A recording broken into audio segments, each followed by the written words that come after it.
le climat devient électrique, et ce ne sont pas de simples étincelles. Elon Musk et Marine Le Pen ne se contentent non plus d'agiter les cartes, ils renversent carrément le plateau de jeu.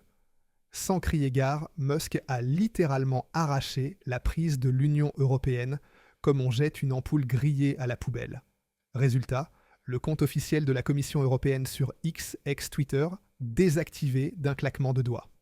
Le milliardaire est désormais assis côte à côte avec Le Pen, non pas pour bavarder poliment, mais pour dessiner un plan de bataille.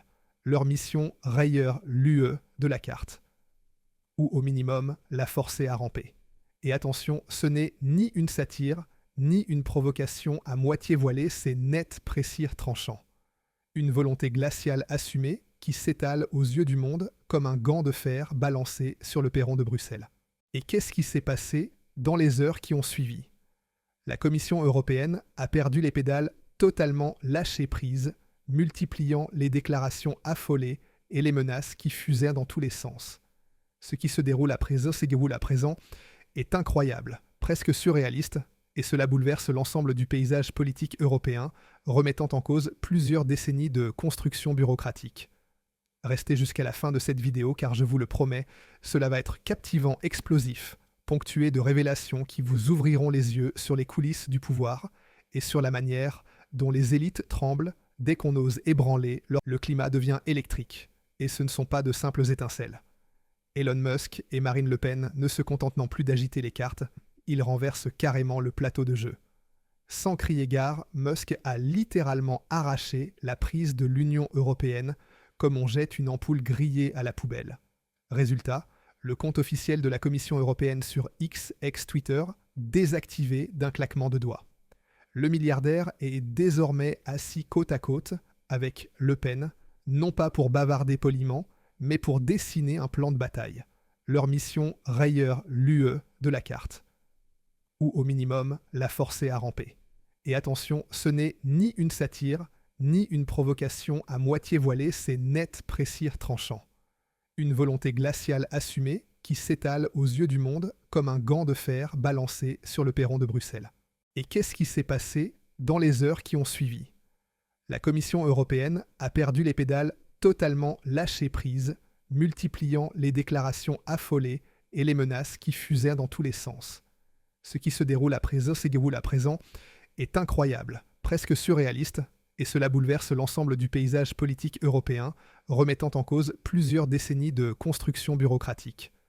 Restez jusqu'à la fin de cette vidéo car je vous le promets, cela va être captivant, explosif, ponctué de révélations qui vous ouvriront les yeux sur les coulisses du pouvoir et sur la manière dont les élites tremblent dès qu'on ose ébranler leur tour d'ivoire. Mais pour bien saisir la portée de tout cela, il faut remonter un peu le fil des événements. Car cette escalade ne vient pas de nulle part. Elle mijotait depuis plusieurs mois, alimentée par des tensions accumulées et des frustrations de plus en plus vives.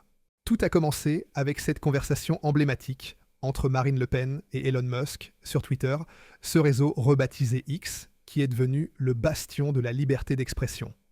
Oui, tous les deux ont réalisé un direct vidéo ensemble à l'époque, un échange franc et sans filtre, où ils ont démonté les hypocrisies de l'Union européenne, parlé de censure, de migration incontrôlée et de souveraineté nationale.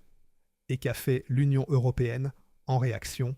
Elle a annoncé qu'elle mènerait une enquête pour déterminer si ce direct avait été excessivement mis en avant, artificiellement amplifié, pour favoriser une candidate politique comme Le Pen, comme si le simple fait de débattre librement constituait un crime. Imaginez des bureaucrates non élus fouillant les algorithmes d'une plateforme privée à la recherche d'une prétendue conspiration. Un ancien commissaire européen, Thierry Breton, ce zélote de la régulation qui se prend pour le shérif du net, tire à boulet rouge sur Elon Musk et l'accuse ouvertement de mensonges de manipulation. Un réflexe bien connu de l'appareil de pouvoir bruxellois qui cherche à intimider, à faire taire les voix critiques, osant défier le consensus imposé. Mais ce numéro ne fonctionne plus. Il est usé jusqu'à la corde. Breton a perdu sa crédibilité et toute trace de sérieux depuis longtemps, avec ses menaces répétées contre les géants du numérique qui ont fini par le tourner en dérision aux yeux du monde. Pourquoi en est-il ainsi? Parce qu'il incarne cette élite déconnectée qui impose des règles draconiennes aux autres, tout en s'en exemptant elle-même, un deux poids, deux mesures qui empeste l'hypocrisie. Que précisément, un représentant de cette élite européenne qui prône la transparence depuis des années, tout en manœuvrant dans l'ombre à coups de réunions secrètes et de lobbies opaques, attaque aujourd'hui l'entrepreneur le plus accompli de notre époque, ne surprend plus personne. C'est la peur qui s'exprime, la peur de perdre le monopole sur le discours public. Elon Musk a révélé à plusieurs reprises des dysfonctionnements profonds des mécanismes de censure insidieux et des abus de pouvoir flagrants au cœur de l'Union européenne. Exactement ce que Bruxelles et ses alliés redoutent plus que tout que la lumière soit faite sur leur magouille. La réaction révèle surtout une chose: quiconque remet en cause le narratif de l'Union européenne est immédiatement diffamé, traîné dans la boue. Que ce soit Trump avec ses critiques sur l'organisation du traité de l'Atlantique Nord-Musk, avec ses révélations sur la censure, ou le RN avec ses positions sur la souveraineté, le schéma reste immuable, aussi prévisible qu'une horloge. Au lieu d'un débat factuel ouvert et honnête, on mise sur des attaques personnelles vicieuses et sur une indignation morale feinte, comme si crier au scandale suffisait à dissimuler les faits. Pour beaucoup de citoyens ordinaires, cette attaque ne fait que confirmer à quel point l'establishment est devenu nerveux, voire paranoïaque. La vérité éclate au grand jour inexorablement, et cela ne plaît absolument pas aux vieilles élites qui s'agrippent à leurs privilèges, comme des naufragés à une bouée. Qu'est-ce qui s'est passé exactement pour en arriver là? Tout simplement un geste radical et symbolique. Elon Musk a suspendu le compte publicitaire de la Commission européenne sur la plateforme X, l'ancien Twitter, qui est devenu son fief. Terminer les campagnes sponsorisées, les publicités payantes pour l'Union européenne sur X, plus un seul centime, plus aucune visibilité amplifiée. Pourquoi cette mesure drastique? Parce que la Commission a lancé une publicité officielle de l'Union européenne qui faisait la promotion d'un lien vidéo direct avec un appel à l'action claire, mais qui redirigeait en réalité les spectateurs vers un site internet de l'Union européenne. Un détour sournois pour contourner les règles et gonfler artificiellement l'engagement. Et ironiquement précisément dans la publication où la Commission justifiait l'amende de plusieurs millions contre Musk et X pour des violations supposées, l'Union européenne a utilisé une astuce stupide, un bidouillage bas de gamme pour accroître sa portée et influencer l'opinion. Exactement ce qu'elle reproche à ceux qu'elle qualifie de diffuseurs de fausses informations, de manipulateurs de masse. C'est l'hôpital qui se moque de la charité. Un comble d'hypocrisie qui en dit long sur leur arrogance. Et après, ils s'étonnent d'être expulsés, virés comme de vulgaires spammers. Et qu'est-ce que fait le président Macron dans tout cela? Au lieu de défendre la liberté d'expression ou de tempérer les ardeurs bruxelloises, il accuse le gouvernement Trump de ne pas comprendre l'Union européenne tel un professeur grondant, un élève distrait. Lors de la conférence de presse avec le secrétaire général de l'Organisation du traité de l'Atlantique Nord, Mark Rutte Emmanuel Macron a déclaré avec son ton professoral habituel « Le gouvernement américain ne comprendrait pas l'Union européenne ». Il a ainsi expliqué ses déclarations irritantes de la veille, comme si c'était une évidence. Macron a maintenant expliqué qu'il voulait simplement souligner que l'Union européenne en tant qu'institution n'est pas correctement comprise, mal évaluée par les Américains. En juin, lors de sa rencontre à Washington, il avait déjà tenté de donner à Trump une leçon d'histoire sur l'Union européenne comme un maître d'école, expliquant les bases à un novice. Cela n'a apparemment pas porté ses fruits, ce qui n'étonne guère vu le mépris affiché de Trump pour les leçons européennes. Le gouvernement américain a visiblement encore beaucoup de mal à comprendre cette Union européenne comme un ensemble d'États souverains, une confédération plutôt qu'un super-État autoritaire. Marine Le Pen met les choses au clair avec sa franchise coutumière. Macron passe une fois de plus complètement à côté de l'essentiel, évitant le vrai débat. Il ne s'agit pas ici de droit ou d'ordre formel, mais de censure rampante et de jeu de pouvoir autoritaire venu de Bruxelles qui étouffe la démocratie au nom de la protection. Pendant que l'Union européenne tente de brider la plateforme X, de l'asphyxier avec des régulations absurdes, elle viole elle-même ouvertement les conditions d'utilisation de la plateforme, comme si les règles ne s'appliquaient qu'aux autres. La plateforme X d'Elon Musk est censée se plier aux diktats de l'Union européenne courber l'échine devant des commissaires non élus. Macron se positionne ouvertement contre la liberté d'opinion, préférant la loyauté envers Bruxelles plutôt que la défense des principes républicains. Le président Emmanuel Macron rejette vivement la critique du président américain concernant l'amende drastique de l'Union européenne contre la plateforme X d'Elon Musk, comme s'il s'agissait d'une hérésie. Au lieu de défendre les intérêts de la liberté d'opinion ou les relations transatlantiques qui sont déjà fragiles, Macron se range démonstrativement derrière Bruxelles et déclare clairement, sans ambiguïté, que les entreprises d'habiletés américaines doivent se soumettre inconditionnellement au cadre réglementaire européen. Point final, sans négociation. Pendant que Macron défend fidèlement la ligne de la Commission européenne avec une obéissance qui frise la servilité, il devient de plus en plus évident qu'il ne s'agit plus de droit ni d'un ordre impartial, mais bien de contrôle absolu de narratifs imposés d'en haut et de la préservation du pouvoir à tout prix, même au détriment de la démocratie. Le Rassemblement national avertit depuis des années contre précisément cette évolution d'une Union européenne qui discipline les entreprises, les citoyens et les partenaires étrangers de la même manière s'ils ne rentrent pas dans le rang comme un empire autoritaire déguisé en union bienveillante. Elon Musk n'a pas seulement réagi avec une mesure punitive, il a mis les choses au clair avec une déclaration tranchante. L'Union européenne a utilisé son influence sur notre système de manière contraire aux règles en trichant ouvertement. Leur compte publicitaire est résilié. Point final, fin de l'histoire. Pas de recul en phase bureaucratique interminable. Pas de discussion polie ni de compromis. Un coup net et précis. Et maintenant, la Commission européenne hurle hystériquement à travers l'Europe appelant à la solidarité contre ce rebelle américain. Le ton à Bruxelles n'est plus arrogant et condescendant, mais paniqué, affolé comme un enfant qui voit son jouet préféré cassé. Pourquoi cette hystérie ? Parce qu'ils ont ressenti pour la première fois de manière viscérale ce qui se passe quand quelqu'un ose remettre en question leur autorité ouvertement et avec courage, sans craindre les représailles. Et comme si cela ne suffisait pas à faire trembler les murs de Berlaymont, d'autres figures influentes s'en sont mêlées, amplifiant le scandale.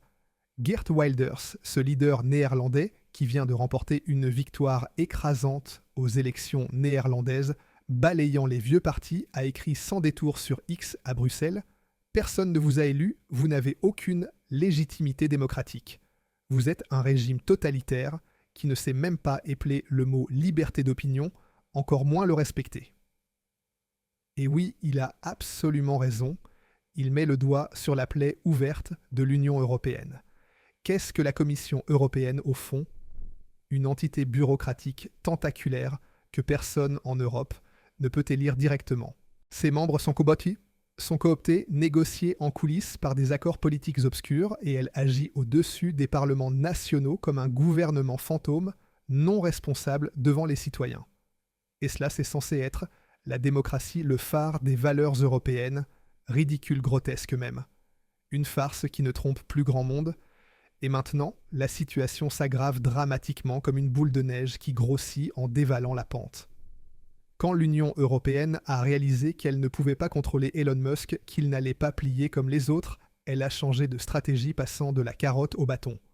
Elle a menacé d'une amende colossale de 120 millions d'euros pour non-suppression de contenus illégaux, avec des ultimatums et des inspections annoncées. Quiconque est familier avec les nouvelles lois numériques de l'Union européenne, ces textes opaques, comme le règlement sur les services numériques et le règlement sur les marchés numériques, comprend vite.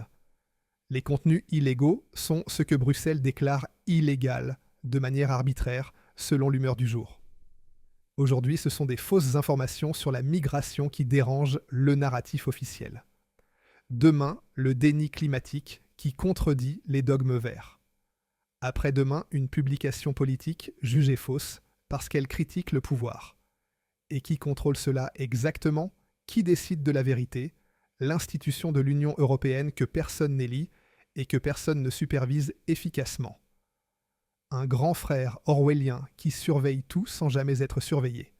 Sur ce, Musk a remis en question le droit à l'existence même de l'Union européenne et demande publiquement « L'Union européenne devrait-elle s'abolir ?» Pas une blague, une question sérieuse. Et pourquoi cette provocation ultime ? parce qu'il a perçu avec son flair d'entrepreneur visionnaire ce que de plus en plus d'Européens ressentent au plus profond ou d'eux-mêmes. L'Union européenne est devenue un monstre bureaucratique gigantesque, indifférent au bien-être des citoyens ordinaires, écrasés par ses propres règles, et qui ne s'occupe plus que de contrôle obsessionnel, de régulation étouffante et de pouvoir absolu au détriment de la croissance et de la liberté. Musk n'est pas seul dans ce constat. Loin de là. Les réactions à sa publication en disent long. Des millions de mentions, j'aime, de partages, de commentaires, de soutien de citoyens lambda, qui en ont assez. Même en Amérique, c'est clair maintenant, l'Union européenne n'est plus un modèle de démocratie stable et prospère, mais un exemple dissuasif, un avertissement sur ce que devient un projet noble quand il est détourné par des élites non élues. Même Trump, qui est de retour à la Maison-Blanche avec une majorité solide, a déclaré à plusieurs reprises lors de discours enflammés que les États-Unis d'Amérique n'ont aucun intérêt à se laisser manipuler par l'Union européenne, à subir ses leçons morales ou ses sanctions unilatérales.